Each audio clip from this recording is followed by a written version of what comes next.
Matius pasal 5 ayat yang ketiga. Berbahagialah orang yang miskin di hadapan Allah, karena merekalah yang mempunyai kerajaan surga. Bapak, Ibu, Saudara yang dikasihi oleh Tuhan, ketika Tuhan menyampaikan ini, tentunya kita memahami kata miskin di sini bukanlah berbicara tentang jasmani atau materi duniawi, tetapi berbicara tentang rohani, yaitu hal-hal yang berkaitan dengan kondisi jiwa atau spiritual seseorang. Dan kalau kita perhatikan, saudara, di situ dikatakan berbahagialah orang yang miskin di hadapan Allah. Orang yang miskin secara spiritual, secara rohani, itu disebut berbahagia karena Tuhan Yesus menyatakan bahwa mereka itu kaya karena mereka mempunyai kerajaan surga. Jadi kalau kita perhatikan Bapak Ibu Saudara di dalam Lukas 12 ayat 21, demikian jadinya dengan orang yang mengumpulkan harta bagi dirinya.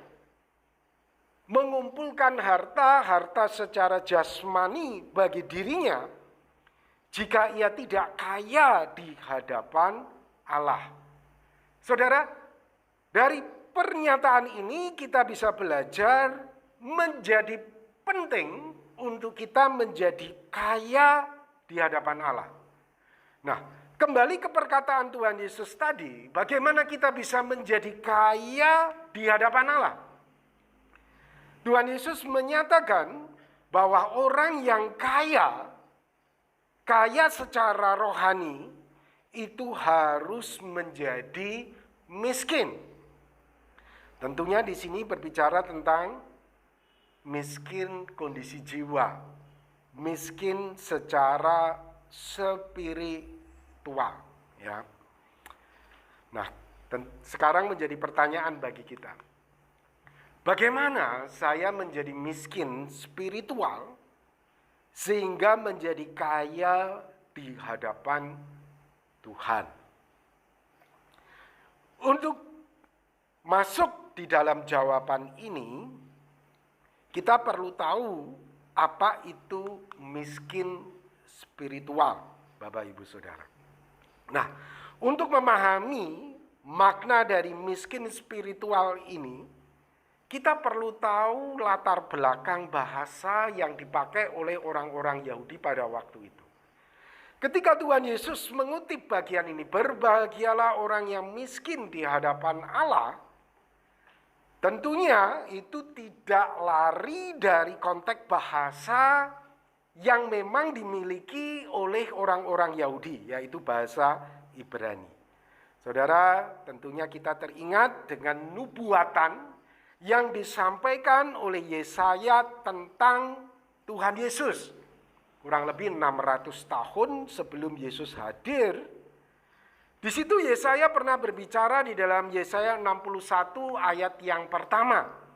Dalam bahasa Indonesia sehari-hari, di situ dikatakan, kuasa Tuhan yang maha tinggi ada padaku. Ini diyakini berbicara tentang nubuatan Tuhan Yesus. Ia memilih dan mengutus aku untuk membawa kabar baik kepada orang miskin. Kata yang dipakai di sini adalah kata miskin. Kalau di dalam terjemahan bahasa baru, saudara, itu kepada orang sengsara. Tapi saya pakai bahasa Indonesia sehari-hari, itu adalah miskin, supaya kita jelas bahwa kata yang sama ini dipakai juga oleh di dalam ucapan Tuhan Yesus, berbahagialah orang yang miskin di hadapan Allah. Nah, Bapak Ibu Saudara, kata anaf dalam bahasa Ibrani ini juga itu dipakai di dalam Bilangan 12 ayat yang ketiga. Adapun Musa ialah seorang yang sangat lembut hatinya. Kata lembut hatinya ini kata yang sama, anaf, saudara. Kemudian kata yang sama, anaf ini juga dipakai di dalam Amsal 16 ayat 19. Di situ dikatakan lebih baik merendahkan diri dengan orang yang rendah hati. Kata yang dipakai di sini juga adalah anaf. Nah, Bapak Ibu Saudara, dari sini kita bisa tahu bahwa anaf ini bisa dikenakan bagi orang yang miskin secara jasmani, tetapi juga bisa dikenakan bagi orang yang kondisi spiritualnya, kondisi jiwanya itu adalah lembut hati seperti Musa. Atau dalam pengertian penulis Amsal ini menyebut sebagai orang yang rendah hati. Nah, saudara, ketika Tuhan Yesus berkata berbahagialah orang yang miskin, tentunya ini tidak lari dari konteks bahasa Ibrani yang ada dimiliki orang-orang pada waktu itu. Dan tentunya selain berbicara tentang hal jasmani, itu juga berbicara tentang kondisi jiwa, yaitu rendah hati. Jadi Bapak Ibu Saudara, sekarang kita bisa melihat Matius 5 ayat yang ketiga. Berbahagialah orang yang miskin, ini tentunya berbicara berbahagialah orang yang rendah hati di hadapan Allah. Orang yang rendah hati di sini bukan di hadapan manusia, tetapi di hadapan Allah. Orang yang rendah hati di sini dikatakan merekalah orang yang kaya secara rohani. Merekalah yang empunya kerajaan surga. Nah, sekarang balik ke pertanyaan yang pertama tadi. Bagaimana kita menjadi miskin secara spiritual atau rendah hati sehingga kita menjadi kaya rohani di hadapan Tuhan? Nah, Bapak Ibu Saudara, kita akan belajar itu dari Daud. Daud menguraikan secara mendetil, ya, saya katakan bagaimana karakteristik rendah hati itu di dalam Mazmur 37 ayat 1 sampai dengan ayat yang ke-11. Saudara, ini adalah karakteristik rendah hati yang tentunya menjadi tolok ukur kepada kita secara pribadi untuk kita bisa menjadi kaya secara rohani. Untuk kita bisa disebut sebagai empunya kerajaan surga. Nah, kita akan melihat itu di dalam Mazmur 37 ayat 1 sampai 11. Yang pertama, Bapak Ibu Saudara. Kalau kita baca ayat yang pertama, di situ dikatakan dari Daud, jangan marah kepada orang yang berbuat jahat. Saudara, ciri yang pertama, orang yang rendah hati itu tidak marah kepada orang yang berbuat jahat. Kata Daud. Kata firman Tuhan. Dan menariknya Bapak Ibu Saudara, dalam satu paragraf yang sama, kata jangan marah ini diulang sampai 4 kali Bapak Ibu Saudara. Ini ayat yang pertama ya. Kemudian ayat yang ke-7 diulang lagi oleh pemazmur. Jangan marah karena orang yang berhasil dalam hidupnya, karena orang yang melakukan tipu daya. Ayat ke-8 diulang kembali, berhentilah malah dan tinggalkanlah panas hati, jangan marah, itu hanya membawa kepada kejahatan. Dari sini kita bisa melihat Bapak Ibu Saudara, ciri penting orang rendah hati itu adalah ketika melihat orang yang melakukan kejahatan, seharusnya kita itu marah, seharusnya kita itu jengkel, seharusnya kita melakukan dendam. Tetapi kita tidak lakukan itu. Saudara, ini salah satu ciri tanda orang ini masuk golongan rendah hati. Ya. Jangan marah. Dengan kata lain saya katakan, saudara, tidak marah kepada orang yang sepatutnya kita marah karena orang itu berbuat jahat. Ya.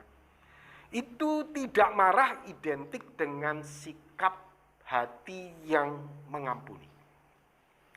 Orang rendah hati itu adalah orang yang murah untuk mengampuni. Ya, Bapak Ibu Saudara, ini adalah berdasarkan apa yang ditulis oleh Daud. Dan kita bisa melihat, menyaksikan bagaimana Daud itu sebagai seorang raja punya power, punya kekuasaan, tetapi hatinya itu hati yang mengampuni. Bayangkan ketika dia dikejar-kejar oleh Absalom, anaknya, untuk dibunuh, dia lari, saudara, keluar dari Yerusalem untuk menghindari serbuan dari Absalom. Shimei ada di jalan, kemudian Shimei itu mengutuki Daud. Oh, kamu raja terkutuk kamu, wah begini-begini, anakmu sendiri mau membunuh kamu begini-begini. Akhirnya saudara, di dalam pelarian itu, ya, Absalom akhirnya singkat cerita mati dalam pertempuran. Dan akhirnya Daud itu balik. Waktu Daud balik, saudara, Shimei ini kemudian minta maaf ke Daud. Abisai, panglima tentaranya Daud, Tuanku, kubunuh saja orang ini karena dia sudah mengutuki engkau. Daud luar biasa. Jangan. Hari ini adalah hari kemenangan, hari di mana Tuhan memberikan kemerdekaan. Jangan ada yang meninggal. Biar Shimei ini tetap hidup. Wow, saudara, luar biasa. Saudara perhatikan, orang rendah hati itu identik dengan hati yang mengampuni. Walaupun Shimei ini pantas untuk mati. Walaupun Shimei ini seharusnya dia dihukum karena perbuatannya yang jahat. Namun Daud ini luar biasa. Jangan. Saudara, kalau seandainya Daud ini membunuh Shimei, siapa yang mau menuntut Daud, saudara? Dia raja. Namun luar biasa Daud ini. Jangan bunuh, biarkan Shimei ini hidup. Wow, saudara. Salah satu bagaimana kita menjadi kaya di hadapan Tuhan. Kita suka mengampuni orang yang berbuat jahat. Yang kedua, saudara, bagaimana Daud menggambarkan kondisi orang yang rendah hati. Di situ dikatakan selanjutnya, jangan iri hati kepada orang yang berbuat curang. Sebab mereka segera lisut seperti rumput dan layu seperti tumbuh-tumbuhan hijau. Yang kedua, orang rendah hati itu orang tidak iri kepada orang curang. Dia kan curang nih, dia kan korupsi nih, dia berhasil nih. Saudara, Alkitab mengajarkan jangan iri hati.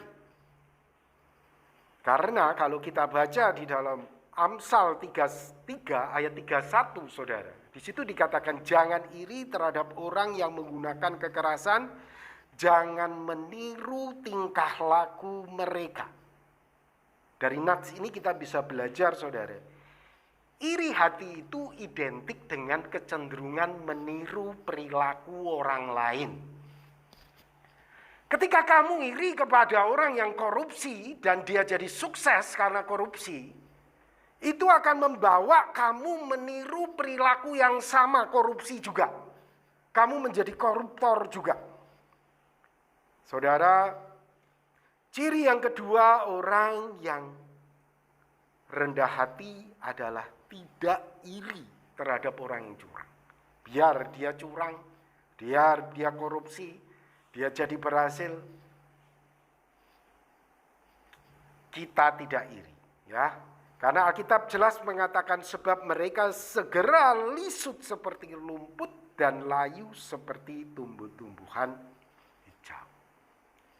Sebaliknya bagaimana kita mengatasi rasa iri ini tadi? Namanya kita kan pasti iri, saudara. Ya kan?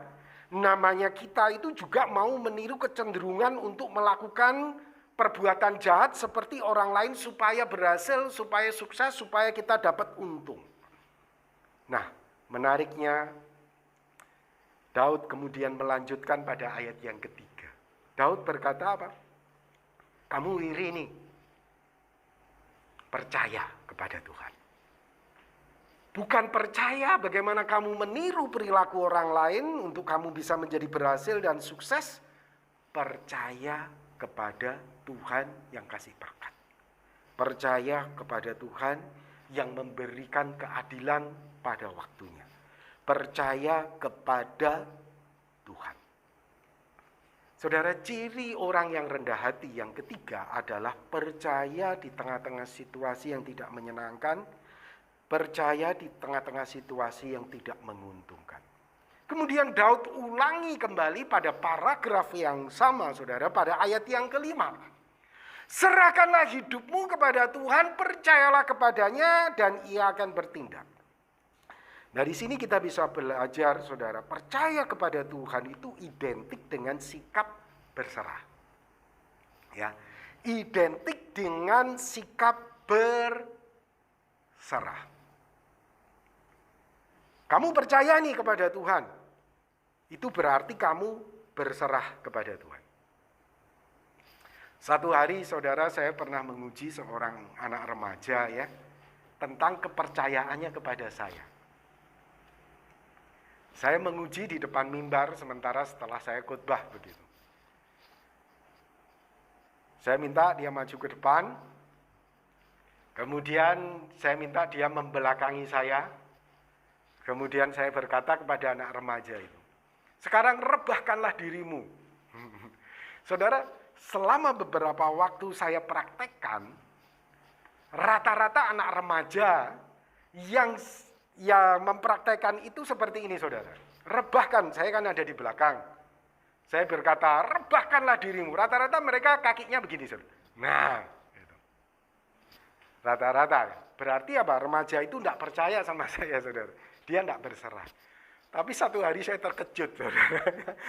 Karena biasanya remaja itu mereka begini, saudara. Ada satu anak, namanya Yonatan. Dia langsung merebahkan diri. Dia percaya kepada saya. Saya bisa tahan dia. Itu namanya percaya, saudara. Itu namanya berserah. Ya. Kita tuh berserah. Kita mau jatuh, kita percaya. Maaf ya. Di tengah-tengah situasi kondisi COVID seperti ini ya. Apapun juga yang Tuhan izinkan, kita berserah. Kita percaya hasil akhir Tuhan yang tahu, Tuhan yang terbaik untuk kita. Saudara, percaya itu berserah. Yang penting Tuhan ada di sampingku, hasil akhir tidak tahu. Tuhan terbaik untukku. Nah, itu berserah, saudara. Seperti Yonatan ini tadi. Saya terkejut ya, karena beberapa kali remaja itu begini kakinya. Dia itu menjatuhkan diri sampai saya harus tahan dengan kuat ya. Karena apa? Dua-dua dia merebahkan diri. Ini namanya dia percaya penuh kepada saya, saudara. Nah, ini ciri orang rendah hati, saudara. Gemar mengampuni, ya. Tidak iri kepada orang curang. Yang ketiga, percaya, berserah kepada Tuhan. Yang keempat, saudara, Daud melanjutkan. Lakukan yang baik. Lakukan yang baik. Roma 12 ayat 17, janganlah membalas kejahatan dengan kejahatan, lakukanlah apa yang baik bagi semua orang. Lakukanlah apa yang baik kepada orang baik dan orang jahat. Orang benar dan orang tidak benar. Lakukan yang baik kepada semuanya, saudara. Lakukan yang baik. Lakukan yang baik, saudara. Itu identik dengan sikap murah hati. Saudara, saya secara pribadi setiap bulan selalu menyisihkan berkat yang Tuhan berikan kepada saya itu untuk kitabisa.com. Kalau saya menyumbang, saudara, saya tidak lihat ini Kristen atau ini bukan Kristen. Saya tahu ini orang membutuhkan, saya kasih. Saya selalu menyisihkan, saudara. Selain untuk gereja, untuk sekolah dulu di mana saya dididik, untuk orang-orang yang saya tahu juga membutuhkan, untuk kitabisa.com ya, yang terakhir kita kan sering dengar kabar-kabar tentang orang begini, orang begitu. Saya nggak melihat orang ini pantas atau tidak, lakukan yang baik. Sikap murah hati itu penting, saudara. Ya. Yang berikutnya, saudara, pada ayat yang ketiga. Mazmur 37 ayat yang ketiga, diamlah di negeri. Orang yang rendah hati, yang ketiga itu diam. Orang rendah hati itu identik dengan, kalau ini diulang pada ayat yang ketujuh, ya saudara, di situ dikatakan berdiam dirilah di hadapan Tuhan dan nantikanlah Dia. Saudara, sampai diulang 2 kali ya, ini penting sekali. Karena sikap ini sesungguhnya menggambarkan sikap penguasaan diri kita, saudara. Untuk kita ini bisa menjadi tenang.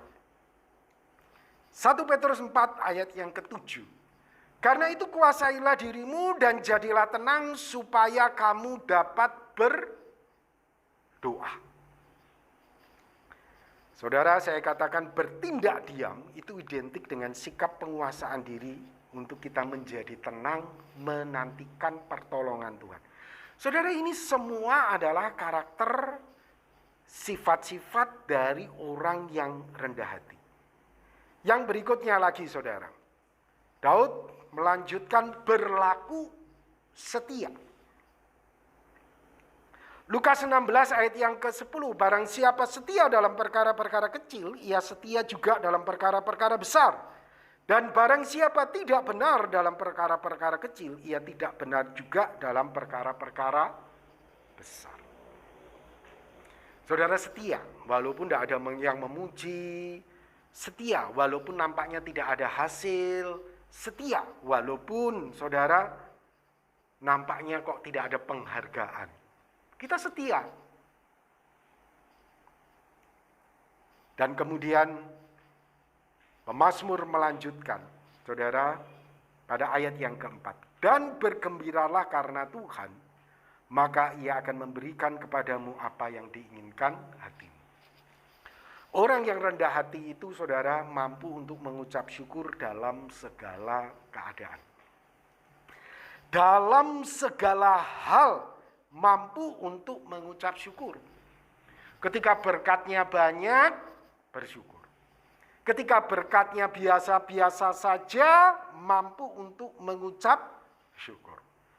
Paulus berkata di dalam 1 Tesalonika 5 ayat 18, mengucap syukurlah dalam segala hal, sebab itulah yang dikehendaki Allah di dalam Kristus Yesus bagi kamu. Mengucap syukurlah dalam segala hal, bukan hanya dalam keadaan yang baik, tetapi juga dalam keadaan yang tidak baik. Saudara, ini adalah ciri karakter orang yang rendah hati. Beberapa waktu yang lalu Tuhan mengizinkan saya sakit ya. Dan saya katakan sakit saya itu mengerikan sekali, Bapak Ibu Saudara. Dan saya minta kepada Tuhan tidak akan mengulangi kembali. Artinya penyakit itu tidak terjadi lagi pada saya. Cukup. Itu mengerikan sekali, saudara. Namun waktu saya sakit ya saudara, selama berbulan-bulan, itu mengajarkan kepada saya arti untuk bisa menikmati hidup. Justru karena saya menderita, saudara, setelah saya sembuh, setiap detik kesehatan yang saya miliki, saya itu bisa menikmatinya dan saya bisa menghargai. Jadi Bapak Ibu Saudara, maksud saya cerita begini apa? Ketika Tuhan izinkan sesuatu yang tidak menyenangkan terjadi di dalam hidupmu, bersyukurlah. Karena sebetulnya Tuhan sedang mempersiapkan engkau untuk engkau bisa menikmati berkat yang akan Tuhan berikan kepadamu. Jadi kau mengucap syukur ketika ada di dalam keadaan susah, kau juga mengucap syukur ketika ada di dalam keadaan senang. Dulu, Bapak Ibu Saudara, sebelum saya sakit itu parah ya, saya menilai kesehatan sedikit yang saya miliki itu saya kurang sekali untuk bisa mensyukurinya. Pikiran saya terdistorsi oleh masalah-masalah yang lain sehingga hal kecil itu saya tidak bisa mengucap syukur. Tetapi justru ketika saya sakit, saudara, ini menolong saya sekarang ini untuk menikmati berkat yang ada di dalam hidup saya. Sekecil apapun saya bisa menikmati secara luar biasa. Kemarin Bapak Ibu Saudara, istri saya masak sayur asem ya. Sayur asem, kemudian tahu, kemudian tempe. Saya bisa makan dengan luar biasa ya saudara. Saya bisa berkali-kali saya bilang, wah enak ini. Wah sedap ini, wah mantap ini. Saya berkali-kali. Sampai istri saya lihat ya, kok ngomong terus. Terus saya juga mikir dalam hati saya. Dulu saya tidak pernah kayak begini. Selalu mengucap syukur, kok kenapa begini? Saya menilai diri saya, kenapa saya bisa menikmati sayur asam, tahu, dan tempe dengan begitu sangat nikmatnya luar biasa. Karena saudara, saya pernah sakit yang begitu parahnya. Makan aja saya tidak nikmati. Saudara tahu, waktu saya sakit lambung, tempe itu kecil segini saudara. Tapi bikin perut saya menderita sampai seminggu. Trauma luar biasa dalam hidup saya. Dalam kurun waktu berapa bulan, 20 kilo saya habis. Itu sakit mengerikan sekali Bapak Ibu Saudara. Orang selalu berkata kepada saya, sakit lambung, hampir semua dokter yang saya datangi. Kamu itu stres. Saya berusaha untuk membuang semua stres yang saya punyai, saudara. Dan akhirnya saya simpulkan, bukan stres, saudara. Lambung saya itu memang terluka. Dan memang di endoskopi ya, saudara, ada hernia hiatus. Jadi lambungnya itu masuk di dalam rongga dada. Dan itu butuh 1 tahun lebih untuk bisa pulih. Kembali lambung saya itu jadi normal. 1 tahun lebih, saudara. Dan ini menurut saya masih proses juga. Tapi saya sudah makan, minum kopi, segala macam. Sekarang udah hantem sambal juga, walaupun tidak sebanyak dulu. Sekarang udah normal ya. Walaupun prosesnya itu saya melihat, itu masih kembali. Namun Tuhan izinkan saya seperti itu, saudara. Supaya saya itu bisa menikmati setiap berkat yang Tuhan berikan. Saudara, belajarlah kita mengucap syukur dalam segala hal. Memang waktu saya sakit dulu ya, saya selalu tanamkan di dalam hati saya seperti ini. Tuhan, aku bersyukur kepadamu. Engkau sedang mempersiapkan aku untuk berkat yang akan datang.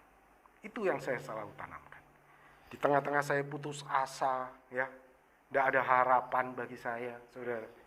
Saya selalu katakan, Tuhan terima kasih untuk semuanya ini. Padahal saya tidak bisa nelen. Makan saja saya harus angkat tangan begini, saudara. Ya. Supaya nasi itu bisa turun, air itu bisa turun ya. Saya baru dapat WA, saudara, informasi tentang orang pernah kena COVID. Dia susah nafas, saudara. Dia nafasnya harus cepat-cepat, dia susah nafas. Tapi akhirnya dia bisa melewati. Dia berkata, setiap kali saya tidur, saya tidak bisa tidur karena apa? Seolah-olah jantungnya itu berhenti. Paru-parunya tidak bisa berfungsi lagi. Jadi dia harus selalu selalu bernapas supaya paru-parunya ini berfungsi. Jangan sampai dia tertidur. Akhirnya dia berhasil dan dia bisa hidup. Dan dia kasih contoh caranya supaya paru-parunya ini berfungsi dengan normal. Ketika saya dengar dia, saya jadi ingat saya, saudara. Kalau saya menyerah waktu itu, mati saya, saudara. Bayangkan. Makan saja saya nasi aja enggak bisa masuk. Saya harus paksa minum air sedikit aja enggak bisa masuk, saudara. Saya harus paksa. Itu penderitaan sekali. Itu bukan 1-2 hari, saudara.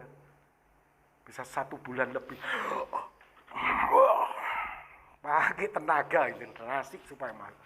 Saya pikir kalau saya menyerah waktu itu mati saya. Dan saya ingat ini ya, orang yang cerita tentang COVID, dia enggak mau menyerah. Paru-parunya dia kan mau menyerah, dia tidak. Dia buat nafas terus, dia ngotot sampai akhirnya hidup. Dia sudah sehat sekarang. Ya, mungkin saudara nanti juga akan dapat WA-nya ya, mungkin dari orang-orang yang mau bagi. Kalau mau nanti saya juga bisa bagi ke Bapak Ibu Saudara. Dia berjuang supaya membuat paru-parunya ini berfungsi normal. Saya waktu itu berjuang supaya lambung saya ini bisa berfungsi sama dengan normal, saudara. Itu membuat saya bisa mengucap syukur dalam segala hal. Sekarang saudara, kemarin waktu saya makan ya, saya jadi ingat masa lalu. Wow, saya menikmati makan gini gara-gara saya pernah sakit begitu sangat parah. Sehingga makan saya rasa aja, wow, luar biasa saudara. Luar biasa. Saudara, kita kembali lagi ya, kita belajar dari Daud tentang karakter rendah hati. Orang rendah hati adalah orang yang tidak marah kepada orang yang sepatutnya kita marah. Kita ini gemar untuk mengampuni. Tidak iri hati kepada orang curang. Kita tidak ada keinginan sama sekali untuk meniru perilaku mereka. Percaya kepada Tuhan dalam segala keadaan. Berserah, ya saudara, berserah. Seperti Yonatan tadi yang menjatuhkan diri kepada saya. Ya, itu berserah, saudara. Lakukan yang baik bagi semua orang. Bermurah hati. Ini ciri orang yang rendah hati. Bertindak diam, penguasaan diri. Kita menjadi tenang menantikan waktu Tuhan, pertolongan Tuhan. Setia dalam perkara kecil, saudara, walaupun tidak ada yang memuji, tidak ada yang menghargai, tidak ada yang mengucapkan terima kasih, kita tetap lakukan itu, saudara. Tidak ada yang melihat. 7, mengucap syukur dalam segala hal. Nah, sekarang kita akan lihat bagaimana Daud berbicara tentang hasil akhir orang yang rendah hati ini. Orang yang miskin spiritual di dalam kondisi jiwa. Daud melanjutkan, saudara, pada Mazmur 37 itu. Sebab orang yang berbuat jahat akan dilenyapkan, tetapi orang yang berharap kepada Tuhan akan mewarisi negeri. Apa yang dijelaskan oleh Daud pada ayat 1 sampai dengan ayat yang ke-8, Daud sebut itu sebagai orang yang berharap kepada Tuhan. Dia akan mewarisi negeri. Kemudian Daud melanjutkan, orang jahat akan lenyap dengan segera kalau dicari, ia sudah tidak ada. Kemudian ayat 11 ini sebagai kesimpulan dari paragraf ayat 1 sampai dengan ayat 11, Daud menyebut orang yang rendah hati. Jadi karakter-karakter yang tadi Daud sebut itu sebut sebagai orang yang anaf. Orang yang rendah hati akan mewarisi tanah itu dan menikmati kemakmuran yang berlimpah. Saudara, orang yang rendah hati akan mewarisi tanah itu dan menikmati kemakmuran yang berlimpah. Saudara perhatikan, apa yang disampaikan oleh Daud ini ditegaskan kembali oleh Tuhan Yesus dengan kalimat yang pendek, yaitu kalimat yang kita baca tadi, Matius 5 ayat yang ketiga. Berbahagialah orang yang miskin, anaf, yang rendah hati di hadapan Allah, karena mereka yang mewarisi kerajaan surga. Mereka yang empunya kerajaan surga. Wow, saudara. Jadi Bapak Ibu Saudara, penting untuk kita bisa menjadi rendah hati. Siapa orang yang kita bisa pelajari tentang orang yang rendah itu? Tentunya adalah Tuhan Yesus Kristus sendiri. Matius 11 ayat 29. Pikulah yang kupasang dan belajarlah padaku, karena aku lemah lembut dan rendah hati, dan jiwamu akan mendapat ketenangan. Perhatikan Bapak Ibu Saudara. Tadi anaf itu diterjemahkan di dalam bahasa Ibrani itu rendah hati, dan Musa itu disebut anaf itu lembut hatinya. Semuanya ada di dalam diri Tuhan Yesus. Aku ini lemah lembut dan rendah hati.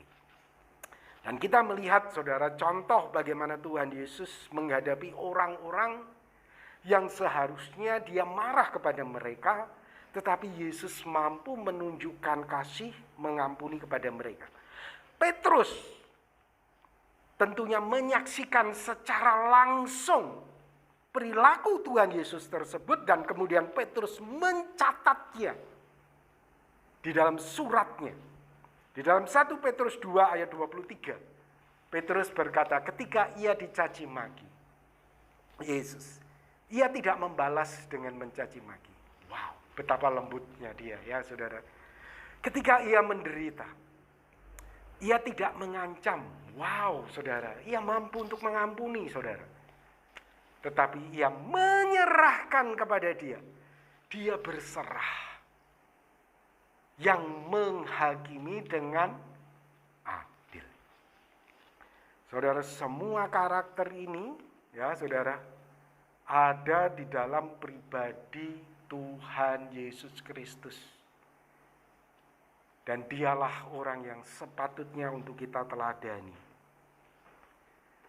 Dan orang-orang yang memiliki karakter ini disebut oleh Tuhan Yesus sebagai orang yang mewarisi kerajaan surga, empunya kerajaan surga, kaya secara rohani. Amin. Mari kita akan berdoa bersama-sama. Tuhan, terima kasih untuk firman yang Tuhan sudah nyatakan kepada kami. Tolonglah iman kami untuk bertumbuh di dalam Engkau. Kami hari ini belajar tentang berbahagialah orang yang miskin, orang yang rendah hati.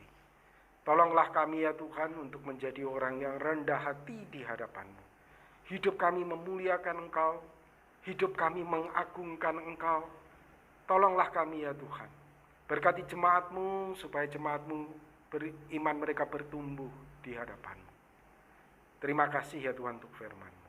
Di dalam nama Tuhan Yesus kami berdoa. Amin.